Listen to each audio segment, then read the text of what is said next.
A dívida pública é um instrumento fenomenal, foi uma bela criação do ser humano, dos governantes.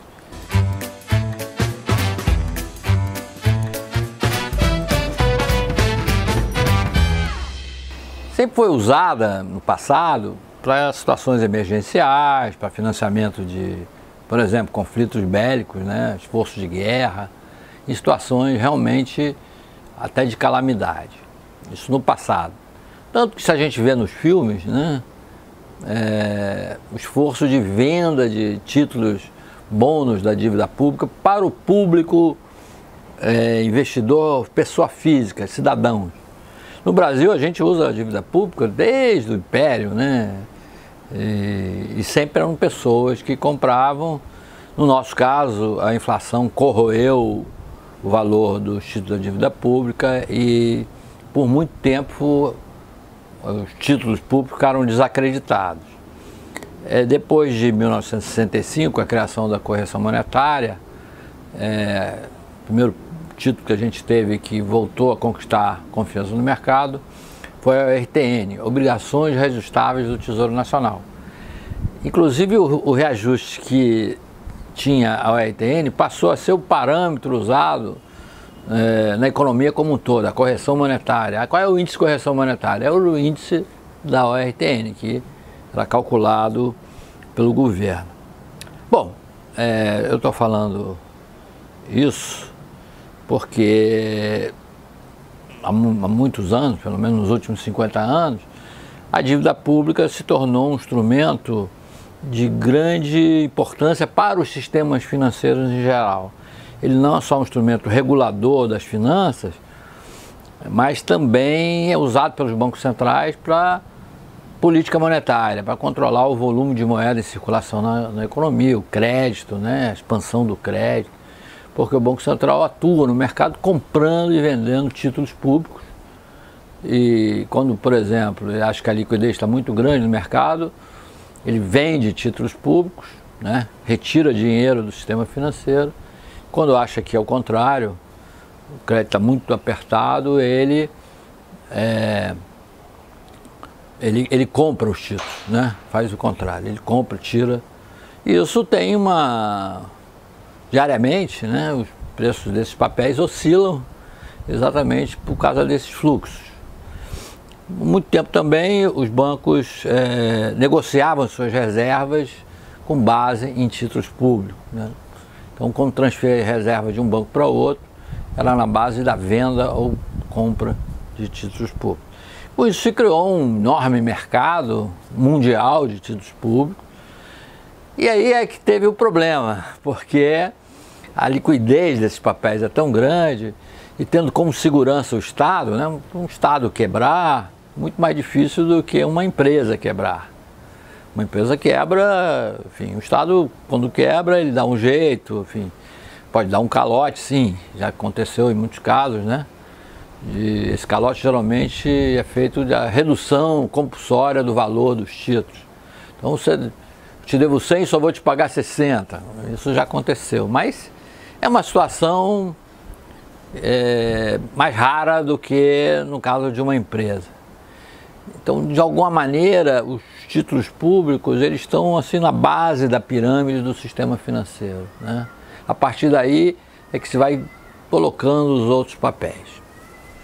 Bom, essa facilidade de colocação de papéis, porque os sistemas financeiros, os bancos precisam ter títulos em tesouraria, eles podem ter títulos de outros bancos, mas é mais seguro ele ter títulos do Tesouro. Podiam ser tesouros federal ou até estaduais, né? No caso do Brasil hoje não tem mais títulos estaduais nem municipais em circulação. Teve uma certa quebradeira, né? A União ficou com essa dívida, absorveu essa dívida dos estados e dos municípios, tirou esses papéis de circulação e se tornou credor de estados e de municípios. Não há mais títulos mobiliários, você não vê a emissão da Prefeitura de São Paulo, do Estado de São Paulo, ou seja lá de quem emitindo. Então a gente só tem títulos no Brasil da União, do governo federal. Uma parte desses títulos fica em carteira do Banco Central exatamente para regulação da política monetária.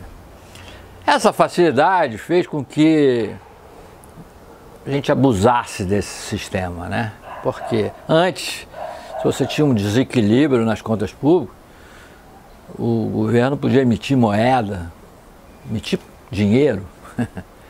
É uma situação que não existe mais. Com a sofisticação dos sistemas financeiros, o governo também emitia sob a forma dos seus bancos públicos, né? Sob a forma de crédito.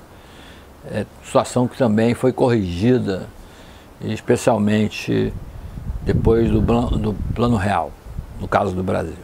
Mas a gente vê, o Japão tem uma dívida pública enorme, a Alemanha tem uma dívida pública alta, Estados Unidos tem dívida pública alta, Reino Unido relativamente menos. Mas países de economias grandes têm dívida pública elevada porque esses papéis são adquiridos pelo mundo inteiro. Então, nosso Banco Central aqui tem reservas em títulos do governo americano e acredito eu também um pouco de alguns títulos europeus, né? Alguma coisa também em iene japonesa, mas a maior parte das nossas reservas está aplicada em títulos da dívida americana. Então, com essa facilidade que eles têm de rolar a sua dívida, faz com que abusem desse sistema. Então hoje já é uma preocupação mundial de que a dívida pública está crescendo mais do que deveria. A gente tem aquela sensação da dança das cadeiras, né? Se uma hora a música parar, não vai ter cadeira para todo mundo, né? Alguém pode ficar de fora. No Brasil, bom, no Brasil, quando a gente fez o Plano Real, a situação verdadeira das contas públicas veio à tona. E naquela época ali, em 95, 96, ficou evidente que a nossa dívida pública, ela correspondia a 74%, 70% do PIB. Era considerado elevado na época, mas a gente tinha um déficit nominal, ou seja, um déficit total da ordem de 6% do PIB. Era isso que foi no começo do Plano Real.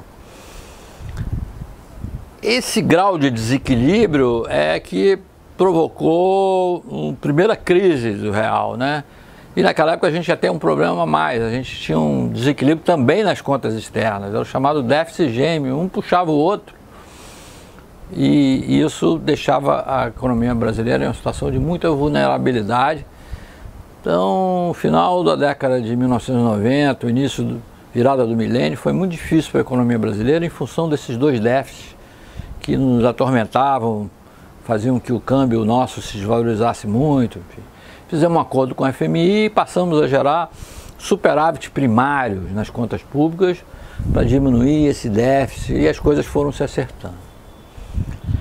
Bom, os anos se passaram e essa coisa do equilíbrio fiscal continua na agenda, sempre se procurando uma maneira de uma saída para isso. No governo Temer, a saída foi criar uma lei que proibia um aumento de gastos acima da inflação. Foi uma puxada de mão no freio das contas públicas importantes. Já tínhamos tido na lei de responsabilidade fiscal também algumas tentativas de reequilibrar as contas pelo lado da despesa, mas realmente foi no governo Temer com essa puxada de freio de mão que a dívida começou a entrar nos eixos. Veio o governo Bolsonaro e o governo Bolsonaro foi atropelado pela crise provocada pela pandemia, pela Covid. E nesse caso o mundo todo suspendeu essas regras de contenção, né? Já tivemos um déficit enorme, eu me lembro, acho que no ano 2000 o déficit do Brasil, das contas públicas, foi da ordem de 700 bilhões, 900 bilhões, uma coisa astronômica, e isso foi financiado pela dívida pública, ou seja, não houve emissão de moeda, se emitiu títulos para cobrir esse rombo, né? Evitar que a inflação explodisse na época. É uma maneira inteligente, claro, foi útil e necessário. Agora a gente precisa encontrar um caminho para segurar esse crescimento da dívida pública. A dívida pública não pode crescer mais do que o PIB cresce. Então, se o PIB cresce 2%, a dívida pública no máximo pode crescer 2%. Para que essa equação, ou seja, o denominador e o numerador, fiquem sempre iguais. Ou seja, se a gente está buscando estabilizar a dívida pública, ela não pode crescer mais que o PIB. O melhor, no caso do Brasil, é que essa dívida se reduza nos próximos anos. Por quê? Porque a gente é sempre confrontado com outras economias. A economia brasileira é grande, mas outras economias em estágio semelhante têm uma dívida pública menor quando comparada ao tamanho do PIB, ao tamanho da sua economia. Então a nossa dívida pública é alta e faz com que o investidor, de uma maneira geral, cobre do governo um prêmio para ficar rolando a dívida. E o governo fica rolando a dívida porque paga esse prêmio, todo mundo ganha com isso. E assim a gente vai empurrando o problema para frente. É engraçado porque esse é um defeito da política do nosso sistema democrático, né? A tendência nossa é sempre empurrar o problema com a barriga, jogar a questão para frente. Porque você tem sempre eleição, aí, então o horizonte curto prazo, ele quase sempre ele se sobrepõe a uma visão de mais longo prazo. Tem gente que fala, então é melhor ter um tirano que ele não tem problema de se eleger, né? Então ele faria as coisas que tem que fazer. A história já mostrou que a tirania tem muito mais defeitos que coisas positivas, né? Não vai ser esse ponto positivo que vai superar tantos lados negativos. Então a gente tem que conviver com isso, mas... então o político não entende aritmética, não entende matemática, não sabe que as contas têm que fechar? Claro que sabe, mas fica jogando essa questão para frente. O déficit brasileiro é causado por várias coisas, mas principalmente pelo rombo da Previdência, ou seja, uma questão social, pelos gastos que a gente tem em saúde, educação, segurança, funcionalismo tem uma máquina muito grande ainda. Isso faz com que um país com tanta demanda social, os gastos sejam enormes e sempre estão uma pressão para se gastar mais. É pena que essa pressão não faz com que não sobe muito dinheiro para investimento, né? Uma economia como a nossa precisa de investimento para ela aumentar a sua produtividade, para aumentar a sua capacidade de se expandir, né, de melhorar a vida de todo mundo.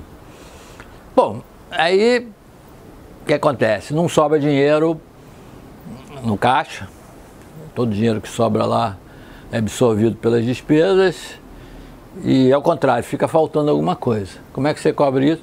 Com dívida pública. Então, você recorre à dívida pública para pagar suas contas correntes, né, suas despesas do dia a dia. E tem que pagar os juros também dessa dívida. Juros que são altos porque a gente está fazendo com que a dívida cresça e o prêmio de risco que o mercado cobra passa a ser elevado. Então a conta anual é acrescida do déficit das contas correntes, né, e mais a conta de juros. No caso do Brasil, só a conta de juros esse ano, no ano passado, foi da ordem de 7% do PIB, mais ou menos. E a gente teve um déficit nas contas correntes de 2 e pouco por cento do PIB. Claro que se amortizou várias coisas, esses precatórios que estavam aí, dívida com os estados, se acertou muita coisa no ano de 2023. Mas isso não pode ficar se repetindo, não pode, porque a dívida pública terá uma trajetória em bola de neve, e isso vai causar um problema sério mais lá na frente. E nem mais na frente, porque normalmente os mercados antecipam os problemas, eles já precificam. Então o dólar fica mais alto, a taxa de juros não cai, o crédito sempre vai ser complicado, e a economia ela acaba não crescendo o que tem que crescer. Então aquela ideia de que o governo gasta mais e faz a economia crescer é uma ideia falsa, porque ela gera tantos problemas colaterais que acabam segurando o crescimento econômico. E tem um outro aspecto que eu acho mais dramático, eu já falei isso 500 vezes ao longo da minha vida profissional, são as distorções que esse taxa de juros alto causa na distribuição de renda no Brasil. Então, eu acredito que muito do que o governo gasta em questões sociais acaba não melhorando as fontes de renda, porque o que ele paga de juros, ou seja, paga até de uma forma mentirosa, que é com a emissão de novos títulos, vai para um grupo da sociedade que tem capital para aplicar em títulos públicos. Então, o dinheiro que vai sob a forma de juros para os rentistas, né, para instituições que são capitalizadas, quem tem dinheiro no bolso, às vezes superem muito esses programas sociais somados, né? Então, todo esforço que se faz para melhorar a distribuição de renda por via programas sociais é anulado pelo pagamento de juros que se faz a um grupo relativamente pequeno de pessoas. Quer dizer, 200 milhões de brasileiros poupam o suficiente para ter essa rentabilidade de juros altos no Brasil, né? Um quarto da população, aproximadamente, talvez um terço no máximo. Então 2/3 ficam meio ao Deus dará, recebendo auxílio, e 1/3 recebe os juros. E tem uma outra distorção que eu acho também incrível, que outro dia percebi. Outro dia não, há muito tempo, que eu acho que tem uma emissão de moeda ali meio oculta.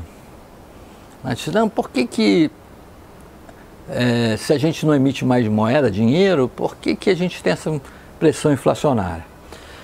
Bom, então o governo paga juros sobre títulos, emite títulos, entrega lá àquele que comprou papéis públicos. Sobre esses títulos, sobre esse rendimento, o investidor paga imposto de renda. Esse imposto de renda vira receita para o governo, que gasta esse dinheiro e também manda para estados e municípios. Ora, não é um dinheiro que foi gerado, esse imposto não foi gerado pela produção, não foi a produção de mercadorias, não foi a produção de serviços, foi nada. Essa foi simplesmente uma emissão de papéis do governo para tapar um rombo, ou seja, um rombo dos juros que estavam vencendo, e sobre isso gera uma arrecadação. Então é um processo falso. Então a dívida pública, de fato, é um instrumento maravilhoso, porque ele permite que coisas que a gente pudesse investir, né, que vão ser beneficiadas por várias gerações, esse custo seja distribuído ao longo da vida, né, ao longo do tempo, e não só uma geração tenha que pagar por isso, né, sob a forma de imposto. Mas se falava, no tempo que eu me lembro que a dívida pública começou a ser usada mais no Brasil, lá no tempo do governo militar, não, a receita com a venda de títulos não pode passar de 15% do total, né? Hoje o governo não financia mais investimentos da dívida pública. A dívida pública cresce por ela mesma, ou seja, pelo pagamento de juros. Como é que você freia isso? Tem que poupar. Ou seja, o governo tem que poupar, ele tem que gastar menos do que ele arrecada, e essa arrecadação ser destinada à amortização da dívida, para que esse processo de bola de neve você segura esse processo, e com isso a taxa de juros começa a cair, e em função disso, as despesas com juros diminui, aí precisa emitir menos títulos e assim por diante. É um processo, é um círculo. Hoje a gente está num círculo vicioso, a gente precisa entrar num circuito positivo, ao inverso disso. Aí a insistência dessa discussão, tem que ficar discutindo isso mesmo, buscar ao menos esse ano o déficit zero, é possível que isso aconteça, a arrecadação está indo bem, em parte também por causa dessa questão da incidência de imposto de renda sobre a dívida pública, mas vamos aproveitar esse momento para tentar esse ano de fato zerar o déficit da União, do setor público como um todo, e o ano que vem já gerar algum superávit. Quer dizer, o mercado é descrente disso, eu acho que é possível, acho que o ministro Fernando Haddad foi ganho para a causa, ele está consciente disso, ele sabe que esse processo vai trazer mais benefícios para a economia do que o setor público continuar desequilibrado. Não sei quem o convenceu, talvez ali tendo que administrar o dinheiro do Brasil, da União, ele tenha aprendido na prática a importância disso. Precisa convencer o presidente, não é fácil. O presidente Lula, não sei se ele não acredita nisso que eu estou falando, pode ser, a crença dele seja outra, ou também aquela coisa que eu disse do político de jogar a bola para frente. Só que ele quer se reeleger, então ele vai jogar a bola de neve no colo dele, né? Então é melhor que realmente ele acredite no que o seu ministro da Fazenda está propondo e a gente chegar lá no déficit zero esse ano.